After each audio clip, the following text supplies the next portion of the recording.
ನಮ್ಮ ಟ್ರಿಪ್ಪಲ್ಲಿ 2ನೇ ದಿನನಪ್ಪ ಇದು. 2 ದಿನ ಅಲ್ಲ 3 ದಿನ ಬರೀ ಟ್ರೈನ್ ಜೀವನನೇ ಆಗೋಗುತ್ತೆ. ಎದ್ವಿ ಎಲ್ಲ ಫ್ರೆಶ್ ಅಪ್ ಆಗಿ ಜಸ್ಟ್ ಆರಾಮಾಗಿ ಕೂತಿದ್ದೀವಿ. ನೋಡಿ ಇವರೇ ನಮ್ಮ ಹುಲಿ ಪ್ರಕಾಶ್ ಅಣ್ಣವರು. ಫುಲ್ಲು ಲಕ್ಕ ಲಕ್ಕ ಲಕ್ಕ ಅಂತ ರೆಡಿ ಆಗಿಬಿಟ್ಟಾರೆ ಟ್ರೈನಲ್ಲಿದ್ರು ಕೂಡ. ಇಲ್ಲಿ ನಮಗೆ ಮುಖ ತೊಳೆಯೋಕ್ಕೆ ಜಾಗ ಇಲ್ಲಾಂದರೆ ಸ್ನಾನನೇ ಮಾಡ್ಕೊಂಬಿಟ್ಟವ್ರೆ.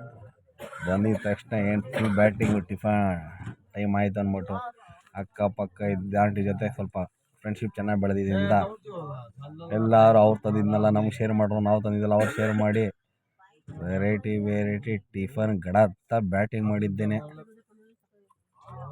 ಅದು ಟಿಫನ್ ಅಂತ ಹೇಳ್ಬೇಕಾ ಇಲ್ಲ ಲಂಚ್ ಅಂತ ಹೇಳ್ಬೇಕಾ ಗೊತ್ತಿಲ್ಲ, ತಿನ್ನೋದೇ ಒಂದು ದೊಡ್ಡ ಟಾಸ್ಕ್ ಆಗಿಬಿಟ್ಟಿತ್ತು. ಆ ರೇಂಜ್ ಶೇರಿಂಗು ಟೇಸ್ಟಿಯಾಗಿತ್ತು. ಅದಾದಮೇಲೆ ನೋಡಿ ವಿಕ್ಕು ಬಾಸ್ ಅವರು ಆರಾಮ್ ಮಲಗ್ಬಿಟ್ರು. ಪಾಪ ನನ್ನ ಪಕ್ಕದಲ್ಲಿ ಮಲ್ಕೊಂಡ್ರೆ ನೈಟ್ ಹೊತ್ತು ಯಾರ ಥರ ನಿದ್ದೆ ಬರುತ್ತೆ ಹೇಳಿ. ನಾವು ಟ್ರೈನಲ್ಲಿ ಮಲಗಿರೋ ಕೂಡ ನಾವು ನಿದ್ದೆ ಮಾಡೋಕ್ಕೆ ಟ್ರ್ಯಾಕ್ಟರ್ ಓಡಿಸ್ತಾ ಇರ್ತೀವಿ. ಸೊ ಎಲ್ಲರಿಗೂ ಹಿಂಸೆ. ಅಂತೂ ಇಂತೂ ಹಿಂಗೆ ಕೂತ್ಕೊಂಡು ಹರಟೆ ಹೊಡ್ಕೊಂಡು ಟೈಮ್ ಪಾಸ್ ಮಾಡಿಕೊಂಡು ಈವ್ನಿಂಗ್ ಆಗೋಯ್ತು. ಒಬ್ಬೊಬ್ಬರ ಮುಖನೂ ಬಾಡಿ ಬೆಂಡಾಗೋಯ್ತು. ಬೆಳಗಿನ ಸಾಯಂಕಾಲವರೆಗೂ ಕೆಲಸ ಮಾಡೋರು ಕೂಡ ಸುಸ್ತಾಗಲ್ಲ. ಇವನಿಗೆ ಕುತ್ಕೊಂಡು ಬದುಕೋಕ್ಕಾಗಲ್ಲ ಗುರು ಜೀವನಾನ. ಅದು ಹೆಂಗೇ ಒಂದು ಕಡೆ ಕುತ್ಕೊಂಡ್ಬರ್ತಾರೋ ಜನ ನಮ್ಗೆ ಗೊತ್ತಿಲ್ಲ.